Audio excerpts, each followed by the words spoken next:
Our 0122, State of Texas versus Catherine Welch. Ma'am, are you Catherine Welch? Yes, Your Honor. And Ms. Welch is here with her attorney, Mr. Gertz. State's attorney is present. Ms. Welch was previously in court, entered a plea of guilty to driving while intoxicated third or more, as well as a prior offense, which made it a second-degree felony offense. There was no agreement with regard to punishment. I have received the pre-sentence report, and has everyone had an opportunity to review that report? We have, Judge.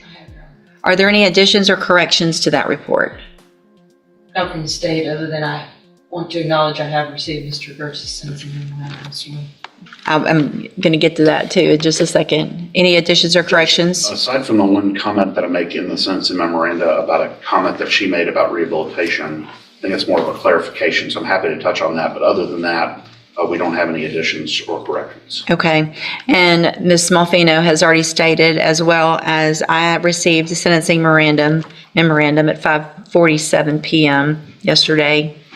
Going to point that out for the record. The Harris County judge got her sentencing memoranda at midnight, so. Well, it was reviewed quite early this morning, but I did review it. Ms. Smallfino, you've had time to review it as well? Same, Your Honor. Okay. Other than that, I think you all should have a couple, there's only a few, but there were some jail incident reports that should have been provided to counsel. Did you both receive those as well? Yes, Judge. I did. Okay. Is everyone ready to proceed with sentencing then? Yes, Judge. Yes. All right. Mr. Gertz, do you have witnesses? I'm not going to call any live witnesses unless the court requires it. When we have a person present from the Dream Center, if the court wants to inquire about that, I would essentially let her come up and talk if you want to have that conversation. But Okay. I think, our focus here is going to be on the topics that we talk about or write about in the sentencing memo. And just sort of allowing, if the court decides to do what we're asking you to do, we are open and welcome to whatever the court requires of her Sure. to enter and successfully complete. We just wanted you to have that option on the table as well. That Okay. is an option that doesn't cost the court anything. Right. The state anything. And for the record, I'm aware of the Dream Center and their program and what they do. And so if I have any specific questions, if we get to something where I would need that, then I appreciate them being here and I'll ask those questions. Ms. Malfino, does the state have any witnesses? No. All right, then argument. Judge, I want to, I recognize this is a unique case and a unique. Now watch the defense flip the story. It's no longer about the crime, it's about transformation. They paint her as someone who faced trauma, rebuilt herself, and now fights for redemption. Ask that we're making here. This is not something small that we're asking for. I have sort of personally taken Catherine on over the last 3+ years, I guess almost 4 years, as a project for me, if that makes any sense. And what I mean by that is I really wanted to put to the test, could this person do everything that I asked her to do to at least get her an opportunity to be here in front of you asking what we're asking for. She exceeded my expectations by doing the 90-day inpatient rehabilitation. And while she was there, she started to explore with her counselors and her therapists there some of the underlying issues that went beyond just physical addiction, but actually had to do with her mental health and some of the things that she's experienced in her life. I'm not going to detail them on the record, but the court is aware of what those things are. Incredibly traumatic events that I think she had repressed and had never really addressed and explored. And so those counselors recommended not just aftercare, but a specific outpatient program to address some of the trauma issues that she's had. She went and checked into that program, stayed for basically a year, and again, did everything we asked her to do.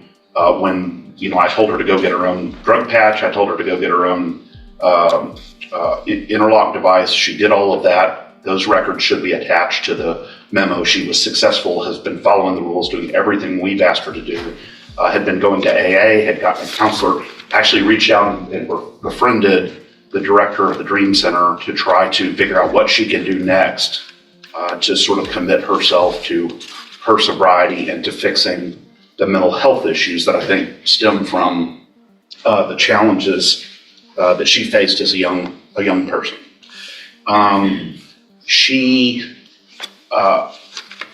Sometimes it's easy to look at one side of the ledger, the rap sheet or the criminal history, and think that defines this person. What I have been fortunate enough to do is to really dig down and get to understand her as a human, and see that all the progress she's made, all the effort she's made, and see what she's done well and all the problems that she's been addressing well. She's obviously very... This moment delivers a sharp legal insight. When someone's been sober for years, rehab isn't the answer. So the real question is, what does recovery mean for someone already rebuilt from rock bottom? Anxious about this day, but we've been looking forward to this day as well, to be able to present that. And I want to go down on the bottom of page 2, address what I was talking about in the CSI. So that I'm not saying that this wasn't the words that came out of her mouth, but when she was asked by one of the examiners in the probation report if she felt she needed treatment, she said she didn't feel like she needed treatment. She wasn't opposed either. I want to clarify what we mean by that. And I say this here, but what she would say, I think, is she did 90 days of detox rehab related treatment, has continued aftercare, has continued mental health care. But in terms of going to a program that is specifically targeted at people who are currently using or currently intoxicated, I think she thought that wasn't the direction that would be ideal. She will do whatever you want her to do, but I wanted to explain what that comment means. And so, because a lot of times, as you know, Judge, private rehabilitation programs will just reject you if you've been clean for 3+ years, as she has. And so they just won't even accept you at all. So I think that was just a misunderstanding or a miscommunication between the probation officer and Catherine. But nonetheless, she's willing to do whatever the court chooses here. Additionally, her... Now this is huge. The parole officer, the one overseeing her journey, actually supports continued parole instead of prison. That speaks volumes. Her growth isn't theory. It's proven, visible, and undeniable. We've been in contact with her current parole officer. They are willing to keep her on parole instead of revoking her, depending on what the court does here.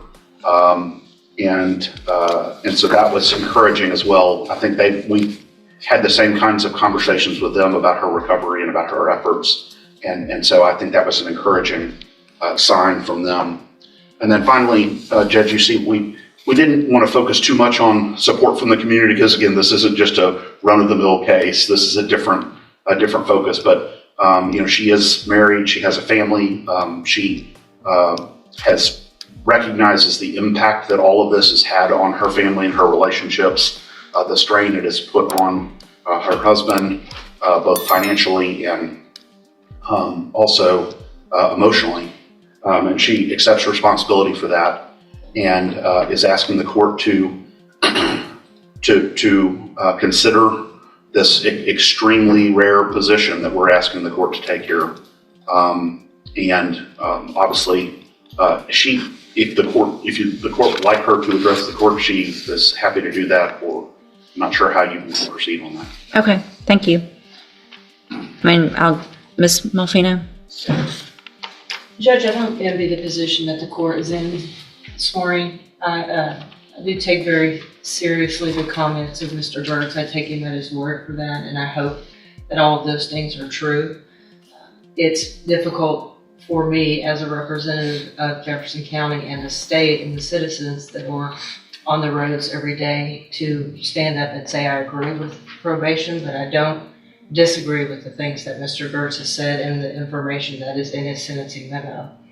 To play that other side of the coin, does it suggest that she received the benefit of the doubt already by me waiving the habitual status that she could have been facing based on her number of priors? Does it seem in good conscience that I can say I ignore all of those priors? Absolutely not. But obviously, we have seen that her multiple trips to the penitentiary have resulted in no change of behavior until hopefully now in these last 3 years. And I do. Listen closely.